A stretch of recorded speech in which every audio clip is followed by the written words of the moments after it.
Congrats on the Tourist. I'm so excited about this show. I've been like a fan since the beginning of time with you. Once upon a time in the fall. So I'm just really excited for you to have this new show. Before I get to the hard hitting questions, though, I did notice you sing a little in The Tourist. So I'm just wondering if you'd ever do a musical or even a Broadway play, especially after Barb and Star and then Belfast and Wild Mountain Time. Yeah, well, there you said all four jobs. The last four jobs I've done, I've sang in. It's pretty nuts. I know I'm not singing in the next thing I'm about to start, which is probably a relief for lots of people. Yeah. Yeah, I was meant to do a musical. I was actually attached to do a musical, and then with a sort of scheduling conflict, and I had to pull out of it. But yeah, I'd like to do it. Like I feel like I need a break from it at the moment because I've been doing it too much. But I'm up. There'd be a distinct challenge of doing that I would really savor. I love a challenge, so yeah, maybe. But nothing. Yeah, yeah. I love your cushion so much, by the way. So that's like my favorite image of him Yeah, in I film. know you love Elvis, and I think you went to Graceland with your wife, who's also a composer, and I love her too. So I think that's so cool that we both love Elvis because he's really great. Yeah. Yeah. Let's talk about the tourist. We're talking about challenges. This role I feel like is so interesting and unique to your filmography. So how did you bring this layered complexity to life with The Man? Well, so much of the craziness of it was on there, obviously on the page. I loved, I loved how brave it was at merging genres together, and um, the challenge of playing someone who inhabits that world that has all of those different genres, but is also discovering everything as he goes along was massive and massively alluring for me. I played. I mean, in the second series of Fall, my character has amnesia, but we don't know if he's telling the truth or if he's manipulating the situation. But there's a purity to this and a truthfulness to his memory loss that was really exciting. And it sort of turned the rule book of how you prepare as an actor on its head, and that was exciting to me to take on a different challenge like that. Um, and you know, I'm always up for changing people's perception or for doing something different to what I've just done. And this was just a million miles away from Belfast, which I'd just finished, and I was like, sign me up.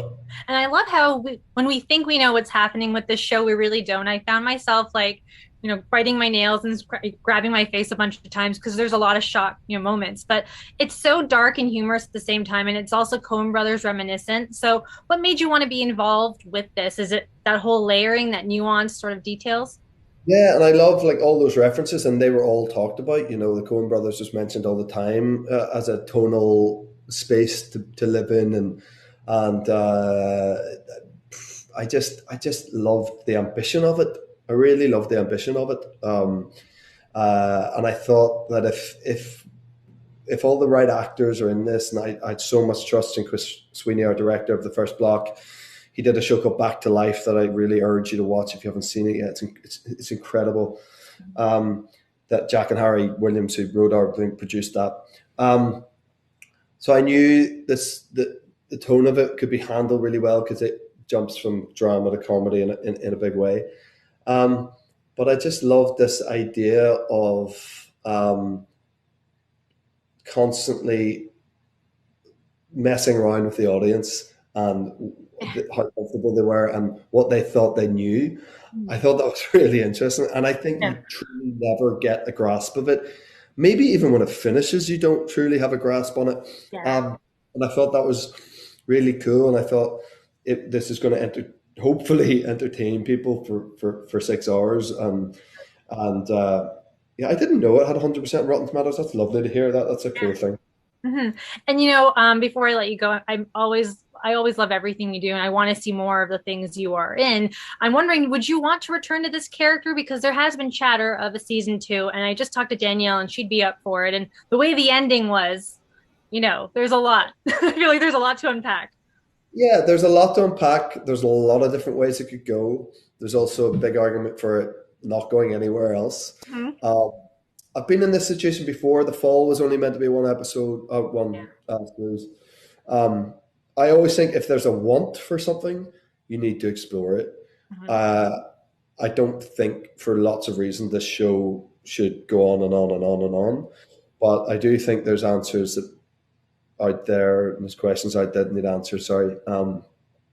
I am definitely open to it. I know that there's very slightly penciled in conversations about the idea of it. So we'll see what happens. But you know, it was the most challenging job I've ever done for a million reasons. But I also loved it. So I'd be crazy not to explore the idea of more of it. Yeah. Well, it's an amazing show, and I cannot wait for everyone to watch it. It is out March 3rd on HBO Max. And Jamie, it's been an absolute pleasure chatting with you. I am such a fan, and I'm wishing you continued success from here on out and for everything. Thank you, Tanya. That means a lot to hear. Thank you very much.